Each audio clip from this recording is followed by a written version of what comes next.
Back. Yes. Busting out. Whoa. Metaphorically, staying inside.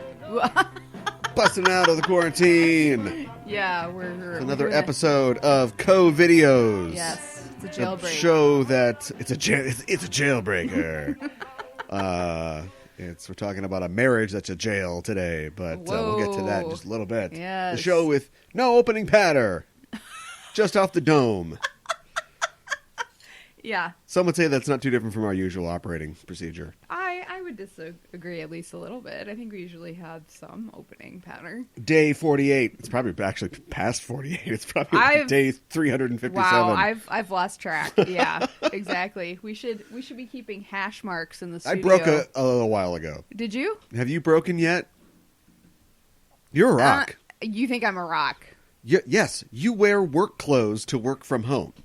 Yes, and I then do. Yes, I do. It's Thursday, so tomorrow I'll see you in jeans probably. Yes, you will. And I don't want that to change, but I want to point that out to the world, and I also want to, if you can derive any pleasure from it, compliment you. Oh, thank you on that. Thank you. Like this isn't gonna break you at all. Well, but, I don't know about crap! that. Things got real bad the other day for me. Yeah. I looked at all my video games and went, none of it matters. I mean, yeah, it's arguable whether it matters at all anyway. But I was just like, I have so many. I have more video games than anybody could play in a lifetime. So this should be like a boon, a godsend. Mm-hmm. You know, this should be like, well, I can just like start at A or the numbered ones. Right. And go to Z. Right. And that's just like, then I can move on to Japanese games. And I was playing a game and the controller just fell out of my hand and I'm like, it doesn't matter. None of it matters. That's a dark day for a video gamer. There's just going to be more video games and none of them matter. Wow. Yeah, that's really dark. I am going stir crazy a little bit. I did get to go out of the house earlier this week and I hadn't been out in over a week. So that was a treat. ? I mean, I feel a little weird being out of the house. You know, I don't know if you feel that way too, but I feel kind of like I shouldn't be doing this, you know. And like, I had my mask on, and you know, trying to keep 6 feet away from everybody, but it feels weird. It feels like you're not supposed to be out. That's the way it felt to me, anyways. You know. But I think, I am a little bit of a homebody, as you know. And even I am a little bit like, you don't realize how much you appreciate getting out of the house, you know, to, say, go grocery shopping or go out to eat or go see a movie, you know. And when you can't do those things, it just, nobody likes to be told that you can't do XYZ. So, you know. That's why you went out. Yeah.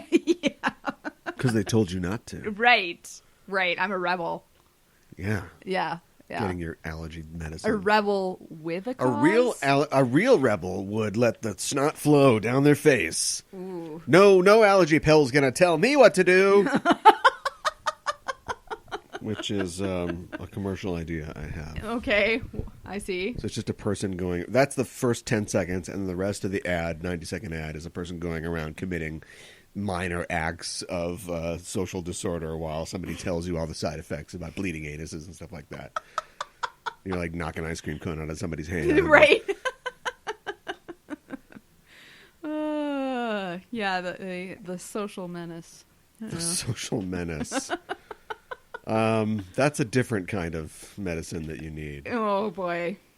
The social disease. Ooh, that sounds that's a kayaking commercial. Yeah. Or like kickboxing. Yeah. All right. Well, anyway, let's talk about the other social disease, love. That's where we are in the core, everybody. Wow. With your movie pick for this week. Tell us about it. Here we go. We deviated from what we have been doing at the beginning of this. Okay, I guess there's a whole preamble. Well, just a little bit. So we have been going down my list in order and then had gotten to a point where it's like, wow, this is a depressing movie. the next 2 or 3 films are depressing.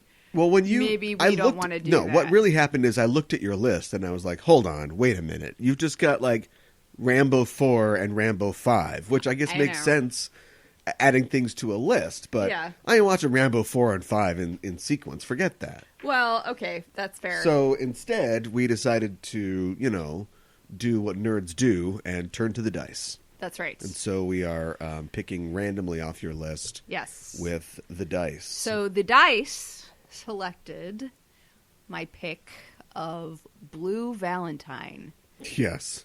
Which and I was funny. Can I funny say story? I'm sorry up front? Funny story. I'm sorry. As I'm going through your list, and I'm kind of trying to number them all so we can get them on a die. Yeah. My eyes pass over Blue Valentine. I'm like, hope we don't get Blue Valentine. Blue Valentine. Yeah. You doomed us. No. Yeah. I didn't put it on a list, but yeah. I know. I guess I doomed us first, and you double doomed us. Yeah. So let's see. Blue Valentine. I think I was thinking about this after we watched it. Like, why did I want to see this film? I think it's because the way it was advertised to me was at its core a love story, but it's about a love story going sour. Yeah, we presume that a love story is about love conquering. Right. And people falling in love, and a love story could also, I guess, be the dissolution of it. Isn't love? What happens at the end of Love Story? It's like Ally McGraw. I've never seen that. It's not a spoiler if I don't know, and I haven't seen it. No, I don't know either. Does Ally McGraw die? I don't know. And then Ryan O'Neal single tear. All I know is they say something cheesy like spoiled love the is end enough. of Love Story. No, they say love means never having to say you're sorry. Yeah, which that's doesn't what make it is. any sense at all. That's what it is. And tell my girlfriend that. Yeah, but, yeah. Yeah, let me tell you about how I feel about the film. Oh, please do. Speaking of how it was marketed, if you watch the trailer, you've seen the film. Shall we watch it right now? Watch the trailer? It's, these two stars. First of all, it opens with him going, I can only sing it if I do it in a silly voice. I can only sing a song that's just the plot. I can only, say the quiet part out loud if I do it. Yeah. And then he's like, oh, you only had the ones you love. And he's playing the ukulele. Yeah. Because, I don't know, in 2010. This was 10 years ago. I know. Maybe that wasn't played out. And then it flashes of the movie, which is happy, and then somebody's throwing something, and somebody crying. And I'm like, that was great. How much do I owe you? Like, I felt like I'd seen the film, which is why I never saw this film. And then we watched the film, and that was the film. That was it, exactly. Yeah.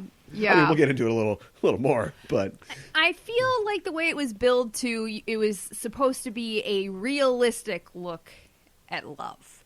And I feel like when you watch the film, that's not really what you get. No, and, people, this is, sorry, Noah Baumbach. I feel bad for Derek Cianfrance, who is the writer-director behind this film, because Noah Baumbach just made this movie about Jennifer Jason Leigh. And Marriage Story. took home some Oscars. Yeah.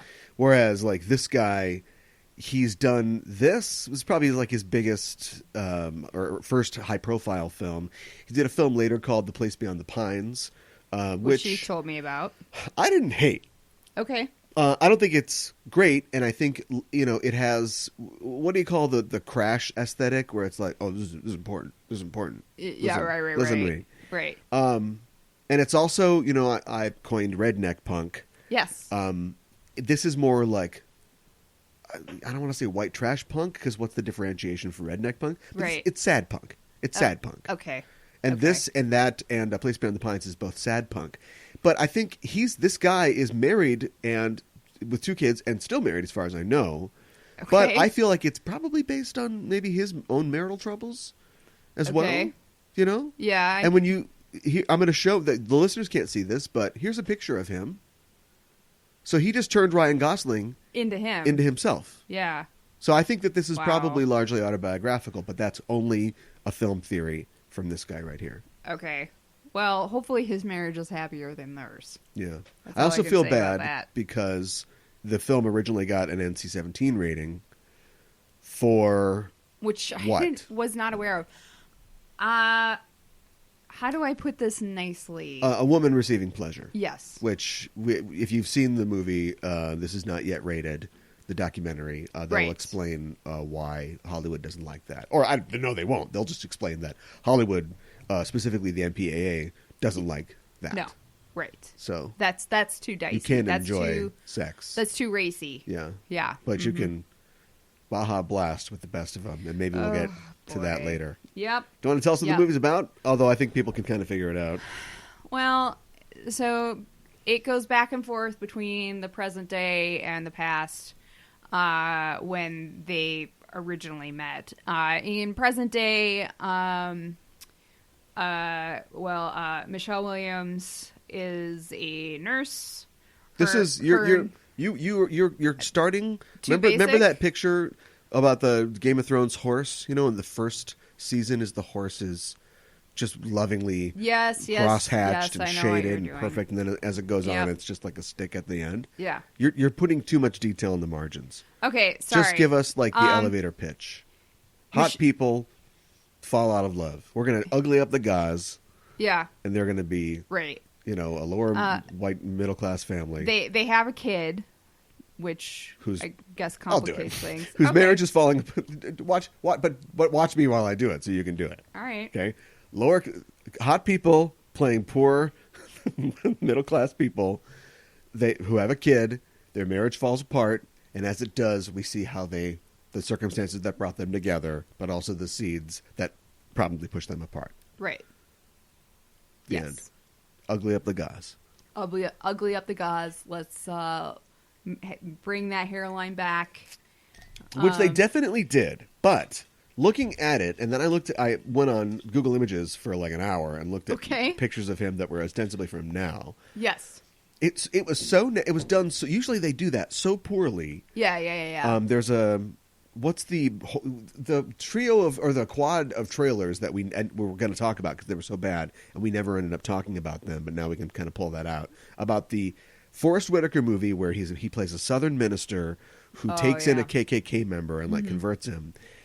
I guess the guy, it's a real story, so I guess the guy that he's playing had like male pattern baldness. Yes. But for all of his physical foibles, I think Forrest Whitaker got a full head of hair. Yeah. So they just shaved the horseshoe into him. Right. But they didn't do anything to put makeup on it or go like real clean every morning, when he gets to the trailer or whatever. Right. So it just looks like they shaved his head. He looks like a Catholic monk and he's a Baptist minister. Right. And they did his hair so well that I'm like, is his hair the rest of the time a put on? I see. Yeah, no, they did do Far it be it from seamlessly. me to sully the gauze, but, we all have a thorn in the flesh, and a popular one for men is losing just their being hair. too much of a man. Well, it's too much testosterone that does that. It kills the follicle cells. Right. So, right. This is not... You can tell I don't want to talk about the movie. We're dragging our heels here. I thought it was interesting that the movie opens with a missing dog, and it's like, how many missing dog movies are you going to be in, Michelle Williams? Come on. I did not even think about that. I haven't seen that other one. It's pretty good. Is it? But you want to talk sad punk, it's sad punk. Yeah. For sure. Yeah. Okay. Just give me your impression of this film. Hey, I'm just painting. That's my impression. I really didn't like this film. I think this film hates its audience. And no, that's something that you've heard me say, and I don't think you don't understand think it does? why. No, I don't think so. I just think I don't. Well, it's your opinion, I guess, but stop using my words. I just think it was okay. So sad movies sometimes are hard to watch. This was hard to watch, but I don't feel like it was. It wasn't really sallow. I mean, like what? What do you mean? I just think that like the things that happened in it were like, They were upsetting, and I didn't know who to root for in this movie. It's life. It's not a game. You don't root for somebody. In life, everybody loses. But that's the part of it that I have a hard time dealing with too. Tell me what you think about this idea. Okay. You can make something too real. Yeah. It's not a documentary. Right. And I thought that it was just sort of banal in that yes, nothing happens. Yes. But not nothing happens. I don't mean that. Okay, so you've got Ryan Gosling. They give us background, but it's not really, it's only background that really sets up specific things. Like, we have to establish that Michelle Williams' dad is abusive. Right. And I mean, and it's not even like he's throwing her through a window or something. It's just sort of like this emotional abuse, because we can assume that he is frustrated with his life and it's not what he wanted it to be. Well, guess who she's attracted to? Dreamer Ryan Gosling, who also has no real discernible talents beyond playing the ukulele and singing weird. And he himself falls into a similar thing, which is, I don't know, it's an indictment maybe of the falsity of the American dream or something. The movie isn't trying to give us that necessarily. We just see that he is very similar, or at least is like a baby version of her father, which psychologically makes sense. Yes. So that's depressing, and it's also very real. And then they have this life that they're trying to eke out, and they drop the kid off at the grandpa's house to get a little break, and all they do is just go to this, the only love hotel in Pennsylvania, Tokyo, Pennsylvania, and just get hammered. And basically, and they kind of, it's sort of confessional. They're sort of like getting their personal frustrations out about their relationship, but not really in any really deep way. No. And then just because of circumstances, you see that this has happened probably 100 times. Right. But because of just the circumstances at this time, it becomes the straw that sort of breaks the camel's back. Now, I think if the movie goes on, she goes back to him. I don't think they're going to stay apart. There's nothing magic about her that she's different than her mom, and that she's not going to end up staying with this asshole. Like, swindled by the American dream or not. Like, I think Blue Valentine 2, they're together, right? I guess so. And that's also, I guess I have to commend Cian France for capturing like something that is very real and happens all the time. But it's like the video games. Who cares? There's just going to be more video games at this point. Like, what makes it special? Like, yeah, okay, let's look at the performances. Look at the way that it's shot and made. I think it's shot pretty well. It's shot very claustrophobically, and it's supposed to be. Yes. And I think it was well done, but it's sort of annoying. Is Ryan Gosling a good actor? I don't even know. He plays the same character in everything. He's just like, what's going on? I'm kind of don't take things too seriously, and I kind of talk like this, and you can't really like pin down where I'm from, but whatever. And Michelle Williams is great, but once again, she's just like, I'm just a sad lady who's put upon, and he's got a cool jacket. Yeah. That's a wrong movie, but Yeah. So that's like, I mean, it's like you served me this like dessert, and you put all these things on it, and it comes recommended highly, and I'm like, yeah, it's sweet. Like, I don't know how I'm supposed to do a backflip for this movie. I don't either. And not to mention the fact that, like I said, it's predictable. The whole thing's in the commercial. Yes. I don't think they're supposed to like put on jetpacks or something. But... Right. Well, and then her dad is played by a character actor. I can't remember his name, but he's very recognizable. Yeah. He's one of those guys. But and he's just kind of like stock abusive dad, and I kind of wonder why is that actor in that role? It's not as if he has a pivotal role to play in this story, or like, this is a different take on an abusive dad. But maybe he has like some sort of kind of like, I don't know. It's like they trust him with the grandkid, which I think is kind of like weird. Yeah, but see, that's the thing though, because so here's what the movie is sort of trying to say, is that Ryan Gosling blames Michelle Williams for his life going wrong. Right. And we're supposed to get that the same is true of, because we don't know. I mean, this is something else that's set up. They're Catholic. We get close to a little family planning in this, and it doesn't happen. Right. And I think we're to assume. And I do like the movie for this. It sets up these huge signposts, but it doesn't read them to you. Like, it does it shows too much, but it doesn't tell you. So I think we can assume that it's the exact same thing that, her parents probably got pregnant without planning to. And so that's it. Now, that's all well and good. We've got an established sort of character motivation or like just background for the characters. But the movie does everything in its power to let him off. You know it's made by a white man because it sides with the white man. And I'm not saying that it's like condoning his abuse or like this bitch should be nicer to him or something like that. I'm just saying that all we see of Ryan Gosling is, he's a little spacey. He's a dreamer. He can only sing songs weirdly with the ukulele. Right. But he like goes out of his way to help this old man who's being moved into, he's a mover and he's moving him into like this nursing home, and his boss is mad because he's trying to, look, I hung your uniform up for you. That's pretty cool. And hope you have a good time here, Mr. Kowalski or whatever. Right. And it's just like, he's just like a saint. And so he's not going to do anything to the daughter. He loves his daughter. It's to the wife that he hates unconsciously because of this. Yes. And I just don't, she is more of a real and sort of conflicted character, and he's just like, oh, he's just this great guy, but maybe he's just not marriage material, and that is oversimplifying this psychologically. Well, and then I think you said after we watched it, or maybe while we were watching it, like he's a good guy, and like he's a romantic, and he's he's too pure for this world, and the world just pushed him. He's just too much of a romantic, right? And the world they pushed him too far to his breaking point. He has a giving tree tattoo. Yeah. To his breaking point where he punches... He really does in the film. Yeah, I know. Where he punches a Jewish man in the face. Yeah. That's who hasn't wanted to do that? Oh, wow.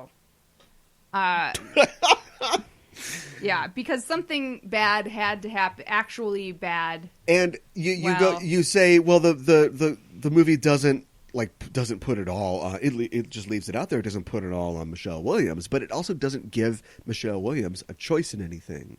And I know that I think it's a valid thing to explore or statement to make that poor people are forced into situations. Sure. It's like with the COVideos. It's like with the pandemic, minorities are more affected by it. Right. And it isn't because they're not hugging Big Mama enough or they're doing too many drugs or whatever. No. It's because they are cut off from a lot of services. And also they are forced to live their lives in ways that make their bodies unprepared for something like this to happen. Yeah. But it tries to let Michelle Williams completely off the hook. And that's unrealistic too. And this is now where we come to talking about the Baja Blast scene, where she has this asshole boyfriend that she is dating who is just comically an asshole. Yep.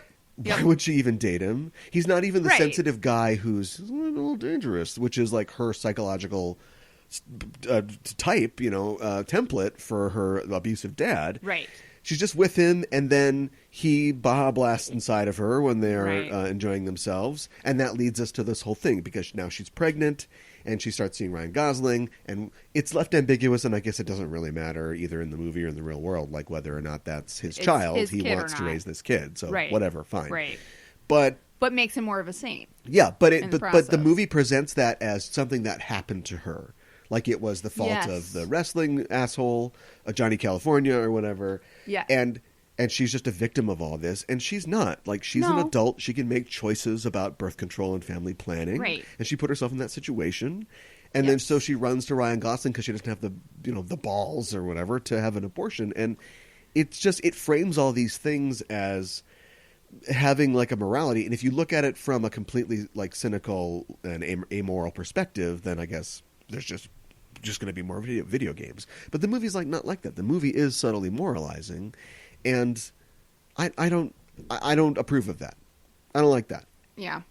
And the emotional culmination of the film being like a implied spousal rape situation, but maybe not. I just didn't understand how that played into it. It didn't seem like it was part of their usual routine. That's the thing about Who's Afraid of Virginia Woolf or whatever. They do this every night. Like this couple's just seeing this. They're this toxic. Night. But this seemed like this was somehow accelerating to some kind of point where she just felt like, I'm just a piece of meat to you and to everybody that I've met. And I'm like, I don't see how that's supported by any of the text up to this point. Right. And I don't know why does she feel this way now? because she ran into Johnny California in the liquor store. I think I don't understand. Like, what? I think it's the meeting of several different roads. Because the dog died? Like, seriously. It's the future room is what it is. I don't know if Michael Okuda has seen this movie, but he should sue the director right away. Well, I mean, or at least that Love Hotel. They that was their little wink, the future room, and it's the end of their marriage, so there is no future. Do you think they thought about that? I think that they found a hotel with a future room. But maybe Derek was like, perfect. I mean, the spinning bed is what sold me. Do you think this movie is... and it's 2010 and they didn't... Although I think the movie is set in the past. Yes. In the mid-2000s or 2001. Whoa. What broke up their marriage? Well, I can't blame it all on 9/11, but it certainly didn't help. And he didn't say, do I make you horny? Which I would absolutely do. This movie is maybe about like the tyranny of nice guys. He's such a nice guy. Do you think that? Yeah, maybe. I think there is a subtle message of... toxic masculinity is a big part of it. Yes. But I don't know if that's an accident or not. Yeah, Maybe this is the slight downside of not explaining everything, is that did they really mean that or not? Right. Because they didn't... we got there. See. But it wasn't like, really well... orchestrated to deliver that point. I didn't think. No, there's frustrated male tyranny is, I think, a clear thing in here. But I think everything else, like I said before, is just really stock. I just think that we've seen all this before. Absolutely, yeah. The kid was good. I don't know, liked the kid. That's actor. True. Yeah. But yeah, it was. And the dog was pretty good. Oh.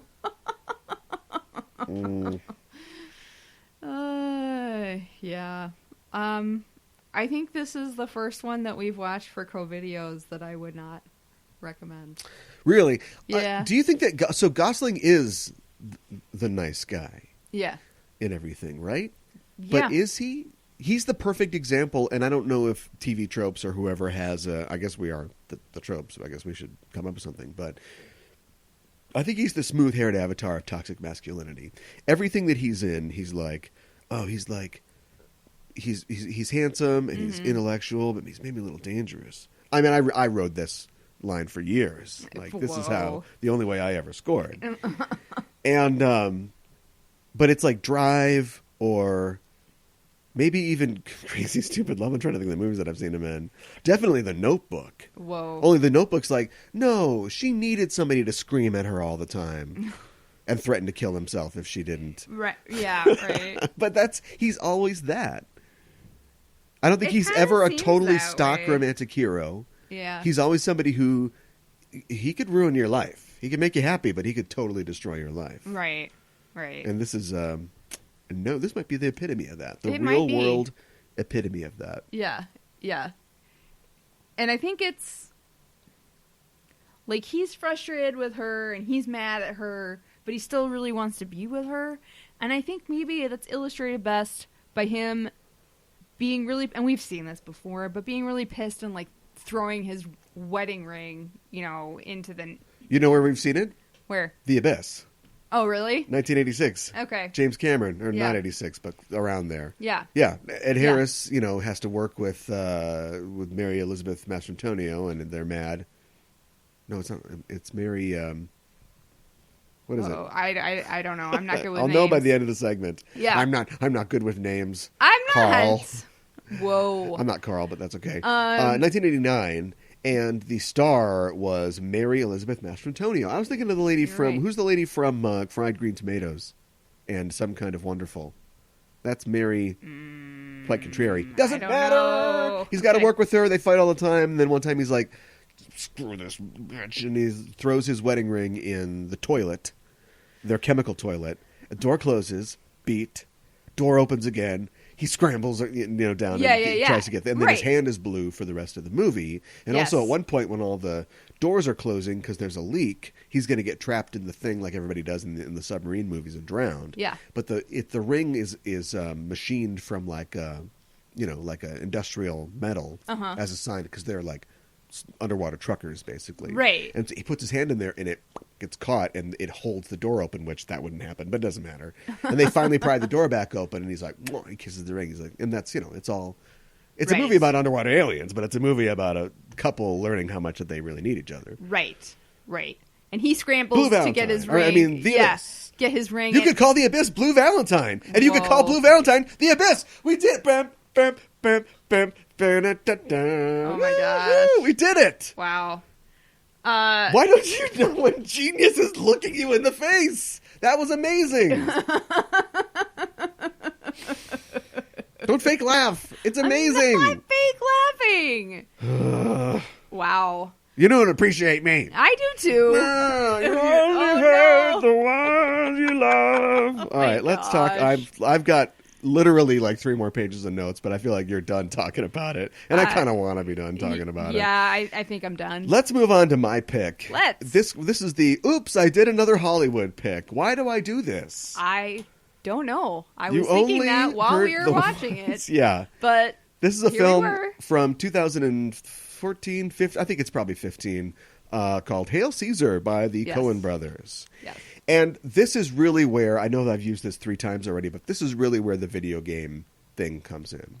Okay. Because the Coen brothers have made so many movies where they could have just went, that's it, bitches, drop the clapper, throw the bullhorn off a bridge, walk into the sunset, done. Some of the best filmmakers of all time. Yes. They just keep making movies. They're never going to stop until they're in the ground. And so because of that, they keep delivering movies, quality films, you know, even if they take the highlights of their, take the Raising Arizonas, take the No Countries, take the Fargos, there you go, out of their catalog, and they're still solid filmmakers. Yeah. Like A- filmmakers. But every time they come out with something and it's not another Fargo, I think people are like, oh, okay, all right. Do you know what I mean? You think they're just... I think they have sabotaged our expectations by being so great all the time. Oh. I've ridden this line for years. And so Hail Caesar came out and people were like, oh, and it's great. Yeah, I thought it was actually pretty entertaining. Yeah, it's great. I'm a little fuzzy on some of the messaging, and that's what we're going to talk about here. But it's fantastic. It's so good. And we've talked about this a lot. We've talked about how the 90% of it is casting. And usually when I think about that, I think about getting the right person. Your Alden Ehrenreich, for example. We'll talk about that, too. Okay. But it isn't just that. It's everybody. It's down to the extras. Yes. And that's why David Lynch's movies are so good, is because he finds these people, not just like circus performers or something, but like just normal people with 3 lines who it's like, that's the perfect person. And it's often somebody you don't recognize at all. And every once in a while, it's Billy Ray Cyrus. Right. Well, the Coens people are good because, assuming that they have people on, they might do it themselves. They're so good because they get famous people and like, I know that guy or that girl people, but yet they're the right person for the role. They're just perfect. And this movie is so many people wall-to-wall character actors. In this. Yeah, I recognize people, but I couldn't names. tell I know all their names. Who everybody was. But yeah. So great casting. Yeah. So the casting is fantastic. Just to give you a quick shot, it is a picture of pictures of the probably like early 50s. This is like post-war Hollywood. And it's Thanos plays a studio executive who does not have a staff. He has to do everything himself for some reason. Right. And he's got one, Girl Friday secretary. Yes. And so it's just about him doing his work on the studio lot day by day, keeping the pictures going. There's a couple different subplots. The main one is George Clooney plays a kind of Burt Lancaster-esque 50s movie star, and he is kidnapped by a shadowy group that puts him up for ransom, and so Josh Brolin has to deal with this while he deals with this other little stuff. Yes, exactly. And that's what happens in the movie. Yeah, they're communists. That's like... Why do you there is never a joke that you will not spoil. Is it like... I didn't think I was spoiling pee-pee anything. dance, I can't hold it in, type thing? Why can't... You were in band, right? Yeah, I was. Excuse me, my mouth is dry because I talk a lot. You were in band. Yes. When the conductor puts his hands up like this, ready to bring the orchestra in, yes, did you go, honk? No, of course not. Or if the thing, we're going to end the song, dun, dun, dun, honk. Did you, like, what's the most important thing in comedy? Timing. Well, that was a little off, but we'll tighten it up. Now, ask me. Do it. What's the most important? Timing. Yeah. Okay. Okay. Sorry, I started laughing before. Yeah, I knew what you were gonna do. Yeah, you laughed before the joke. Yeah. What is it with you? We're going to fix this whole project has been a 6-year-long thing trying to fix that. And the second you get it right, you're just going to hear boo, boo, and the microphone just dropped. And then that's it. Silence forever. Okay. All right. Yes. Sorry. The writers, this is a universe where all the bullshit that we went through with the HUAC meetings and, the Red Scare, and it's true in this universe, which is why I said that the messaging is a little weird. And the Gene Kelly of this universe turns out to be a Russian agent. Yeah. Which is played by Channing Tatum. I know. Has this guy been in a real movie since 2005? I don't know. He's stunt casting in the whole middle part of his career has just been, look at that guy. I know. And does he actually sing in this? He dances. I wouldn't be surprised if that was his voice. Actual voice? Yeah. Okay. I don't know, but we don't know. Yeah. Everybody's sort of... That's my kind of complaint about this. And it's not a complaint, it's just a comment. This isn't The Player. So we're not going to see Lily Tomlin get her robe caught on the dresser as she's trying to cross to the window or whatever. This is like a movie about making movies, but it's a movie that is an homage to those movies. Oh, for sure. And so there's a huge dance number in the middle of it. That's a South Pacific type dance number, which is great.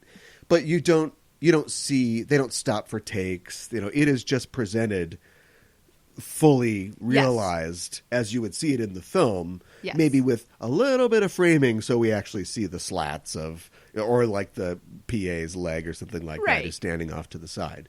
But otherwise they're just presented. Same thing with the synchronized swimming thing with the Esther Williams character. I don't know who she was portraying. Who's the famous oh boy, synchronized swimming person? No idea. Google tells me it's Esther Williams. Okay, good. Google's always right. I'm just not you, Google. So I'm just proving that I know about old Hollywood. Okay. Yes. So the point is that is also presented in such a way that it could never have been done in one take. Oh, you've got 50 synchronized swimmers, right? And there's. But I was very they're impressed. shooting water at the thing, but they're definitely using an effect, to make it seem like it's.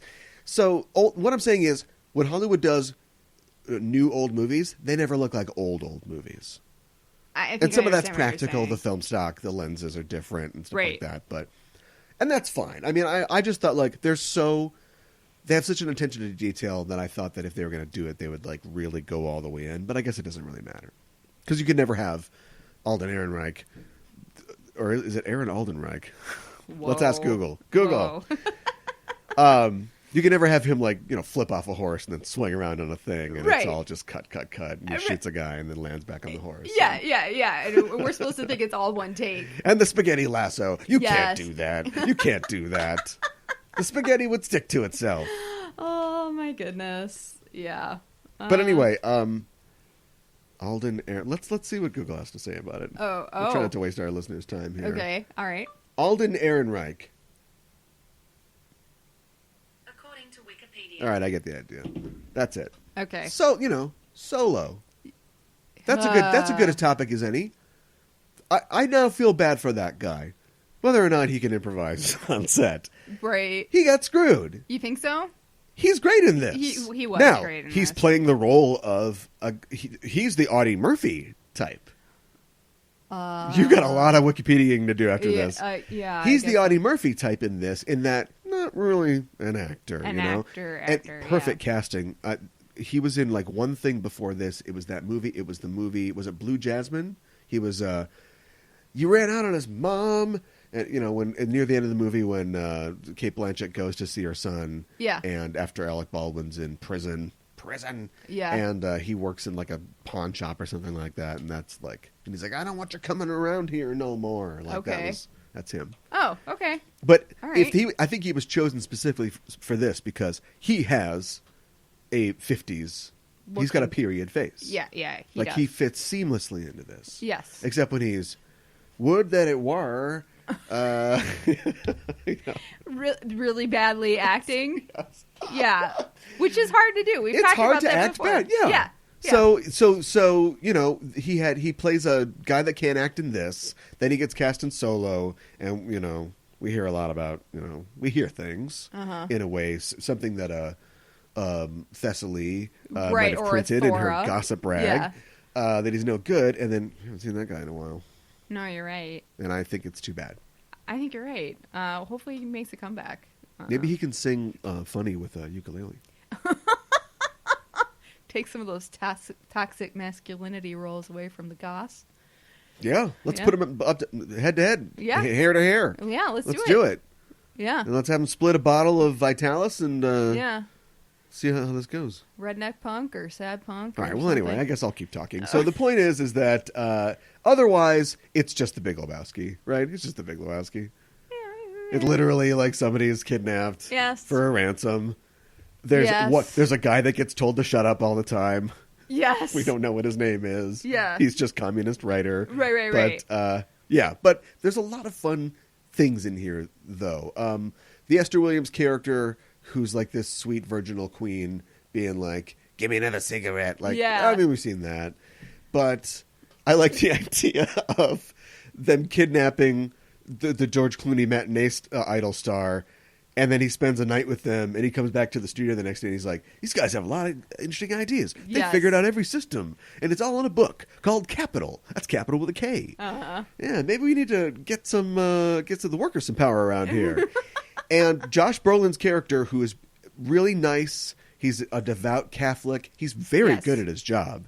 Yes. Just at the very end of the movie, grabs this dum-dum and just starts smacking the crap out of him. And he's like, "You're nothing without us, and you're going to do your job." And then he's like, "Get out there and be a star." Yeah, and you see this side of him, but that's like the worst thing he's ever done. And then he immediately goes and feels bad to the confession booth. Yes. And the priest is like, "It's probably too much. You're not that bad." Yeah, right. He's like, "I hit a guy. I feel bad about it." So this is just like there's no bad guys in this universe. No, I think you're absolutely The only right. bad guy is like the comical Russian spy. Right. Who has the little yippy dog. Yeah. Divine presence to be shot. Yeah, that was pretty good. Yeah, and they purposefully did not actually show the face of the actor who was portraying Jesus at all, which I thought was but I love the fact that Clooney, a Roman, pushes his way through a line of 50 Israelite slaves or whatever, all they weren't Jewish, right, Hasidic or whatever. Yeah. It's just like dark-haired Caucasians. Yeah. And then he stops up short in this sort of, because the whole thing, Hail Caesar is the titular film they're making, and it's it's just a Ben-Hur ripoff basically. But and he stops up short with this blonde guy in a white robe. And then they're doing the dailies, and he's like, "I got something in my teeth," and then they do the next one, and then off the director's yelling, "Squint against the grandeur." Yeah. And there were just I think lots of little moments like that, like when you see Scarlett Johansson doing the principal synchronized swimming stuff, the way that she smiled or made a look at the camera. It was kind of like a wink sort of thing. And there was just lots of stuff like that was really fun. There was a lot of stuff like that. This is like a secret. Our show is a stealth Catholicism show. Oh, you think so? Because Blue Valentine is Catholicism ruined these people's lives. And in Hail Caesar, it's the guy's driving force. Literally at the end, in the sort of emotional climax, he asks the priest, he's like, is something wrong if it's easy? Right. he's been offered this job. He works in the pictures, and I'm sure does fine, but he's been offered this job by Grumman or Boeing or one of the aerospace giants. Yes. Which, this is pre-space race. Like, that's going to be huge. Mm-hmm. And he doesn't. And the guy even says, we want your organizational skills, but we also just want your name. Like, you don't even have to do that much. You just cash a check and go home. Right. And he asked the father, like, again, you're talking to a guy that, pulled gum out of his hair when he was 3 years old in the bathroom. Yes. He asked the father, like, is it wrong to want things to be easy? Right. And he decides at the end, I'm going to keep doing the hard thing because that's what makes me. He's the perfect Roman Catholic Christian, Yeah. That's his driving force. Mm-hmm. And unlike a lot of, there's always an innocent that sort of walks away from Coen films, but nobody gets it. Everybody gets a happy ending pretty much in this one. Yeah. And I hate it. Whoa. I even like the Frances McDormand cameo. That was pretty good. Yeah. Yeah, she played, now I don't have any names for you here. Maybe Ann Coates. There was who's a editor in like the 60s, 70s, and 80s. Okay. There's a very famous female editor in like the 50s, and I can't remember her name now. But there was the unsung heroes. A lot of these pictures. Sure. A lot of the editors were women, and they were very good at what they did. But don't wear the don't wear the scarf. Don't wear a scarf. Yeah. You'll get sucked into the machine. Lot of great cameos in this. Oh my gosh! Robert Picardo shows up as they want to check the veracity or the tone of the religion in the film. Yes. And he says right off the bat, nobody's like really offended by, this is Hollywood, so nobody's offended by selling out. But he says immediately, "I got you all together here, a Catholic priest." The one guy was, I think, Eastern Orthodox, right? I think so. A evangelical minister or a Protestant minister, and then a rabbi. And all we want is for this picture to offend no one. Right. So how'd we do? And, of course, they get in a huge argument. Uh-huh. But, yeah, Picardo was great in that. It's great to see Clancy Brown. He played Gracchus or whatever the... No, was Gracchus the main guy? He was just the lieutenant of the main guy. Yes, yeah. And he's in a ton of stuff, but he? he should be in even more stuff. Okay. Yeah, he was the voice of Lex Luthor. Oh, great. Right? Yeah, and he played Luthor on, like, Supergirl, or not Luthor, General Lane on something, Supergirl or something like that. Okay. Don't say okay, he's literally in a bunch of stuff. I believe you. I see how Oh yeah. I who else was in it? Fred Melamed was in it, and he didn't even say anything. he had the one line where he's like, after the sub goes down, he's like, "Oh."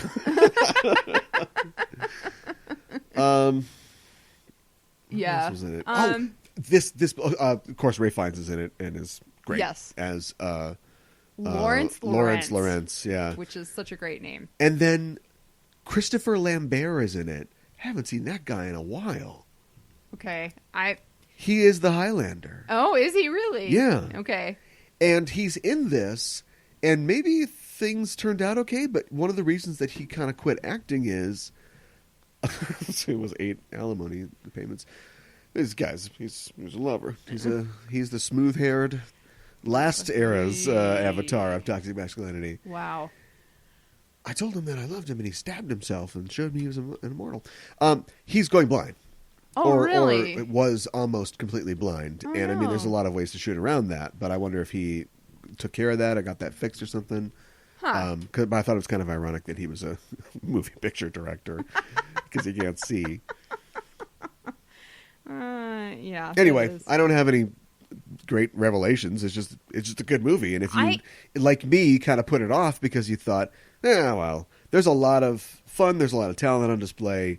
It's not going to be, oh man, this is serious. This is a real serious old country type movie. But yeah, it's great. I think it was a really fun movie, and I think there were a lot of really great moments in it, and I think it seemed like everybody was having a real fun time filming it too. And communists. Yeah, I know. Whatever. I knew they were communists the second that he walked in, Did you? Yeah. I didn't know what was going on. Well, because they said it was like a meeting and they were doing the notes, and I'm like, this is 50s Hollywood. Are we doing a thing where, these are all the communist writers or whatever? Okay. Yeah. All right. Maybe I should have seen the writing on the wall, but I just wasn't sure what was going on. Yeah. Maybe you should have united with the rest of the workers of the world. All right. Do we do a thing? We don't do a thing where we talk about what we're doing next, right? No, we don't. All right, we're off the hook for that. Yes. So I guess that's it. Are we done? I think we're done. Yeah. All right. Another episode of COVideos. Yeah. Well, in the bank. In the bag? I said in the bank. In the bank. Yeah. Why is it in the bank? That's a good question. All right, well, that's it for us. In the bag. And I guess we'll see you soon with another pair of movies. Until then, stay healthy, stay happy, yes, and stay wise. Communists.